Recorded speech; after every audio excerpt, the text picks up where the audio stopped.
Hello, this is a demonstration of Mutualink's panic button integration with smart rules.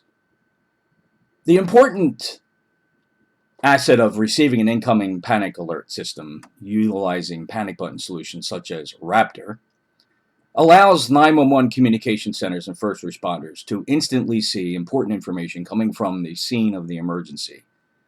It's important to note that this information can come in just the first couple minutes of a serious emergency, which provides valuable information for responding troopers, police officers, and deputies as they approach the school.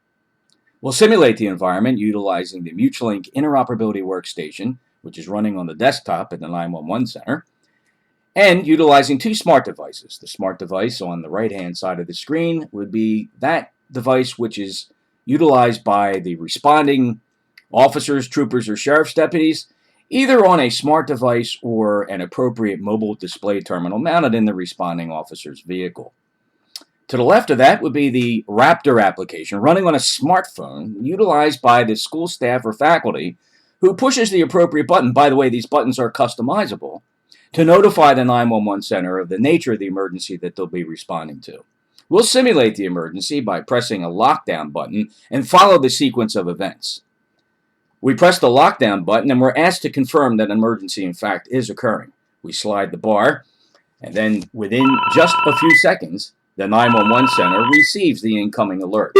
The 911 operator proceeds to do several steps. Number one, they might choose to bring in their radio system, and they might choose to bring in the responding officer. In this case, it would be a deputy sheriff, by using a simple click, drag, and drop interface. The responding deputy out in the patrol vehicle sees the incoming alert and then chooses to accept the invitation and then becomes part of this collaboration session. Now, at this point, the 911 center is actually observing real-time video coming from the school. Again, this is all within the first couple minutes of having received the initial alert from the school. So at this point, the 911 communicator has a pretty good idea of what might be happening based on the video receiving. They can then improve upon this information by conducting communications, both with school officials who might be on scene with a portable radio, who can also be brought into the incident automatically using smart rules. And the 911 center can also have direct communications with perhaps a commander on the street and a responding deputy. And those communications might go something like this. Headquarters to Deputy Martin. You have received a mobile display dispatch to the Washington Elementary School on report of a lockdown. Please confirm when you are receiving incoming video and advise when you're seeing that video.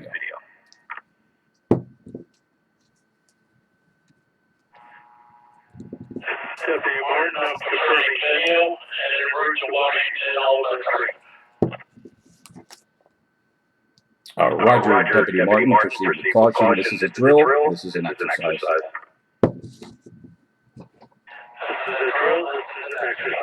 We're utilizing live radio communication, so we alert people listening that it is just a drill, just an emergency.